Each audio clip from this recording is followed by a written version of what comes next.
અમદાવાદના મધ્ય ઝોનના હેરિટેજ વિસ્તારમાં આવેલા કાલુપુર મંદિરથી જામા મસ્જિદ સુધીના હેરિટેજ વોકને ડેવલપ કરવાનો પ્રોજેક્ટ હાથ ધરવામાં આવ્યો છે। હેરિટેજ વોકને 3 ફેઝમાં વિભાજિત કરી કામગીરી કરવામાં આવશે।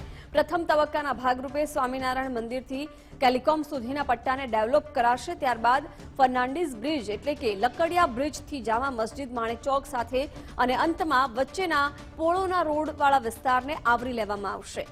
મહત્વની વાત એ છે કે આ રૂટને ડેવલપ કરવા માટે યુરોપિયન સ્ટાઇલ કોબાલ સ્ટોનનો ઉપયોગ કરવામાં આવશે, જેથી આખા રૂટને જોતા જ એવું લાગે છે કે જાણે યુરોપની કોઈ ગલીઓમાં છીએ। હાલમાં ફેઝ 1 માટે એએમસી દ્વારા સ્થાનિક રહેવાસીઓને મનાવવાની કામગીરી શરૂ કરવામાં આવી છે। સમગ્ર પ્રોજેક્ટ પાછળ એએમસી દ્વારા 37 કરોડનો ખર્ચ પણ કરવામાં આવશે।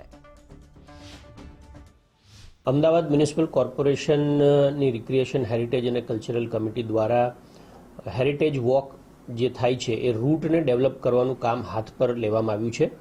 મધ્ય ઝોનના હેરિટેજ વિસ્તારમાં આવેલા કાળુપુર મંદિરથી જામા મસ્જિદ સુધીના હેરિટેજ વોકને ડેવલપ કરવાનું કામ હાથ પર લેવામાં આવ્યું છે।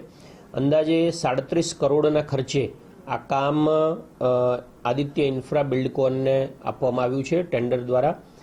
આ કામગીરી કુલ 3 ફેઝમાં કરવામાં આવશે, જેની અંદર સૌથી પહેલાં વાત કરીએ તો 3 ફેઝમાં એને સ્વામિનારાયણ મંદિરથી કેલિકો ડોમ આ પહેલા ફેઝનું કામ કરવામાં આવશે।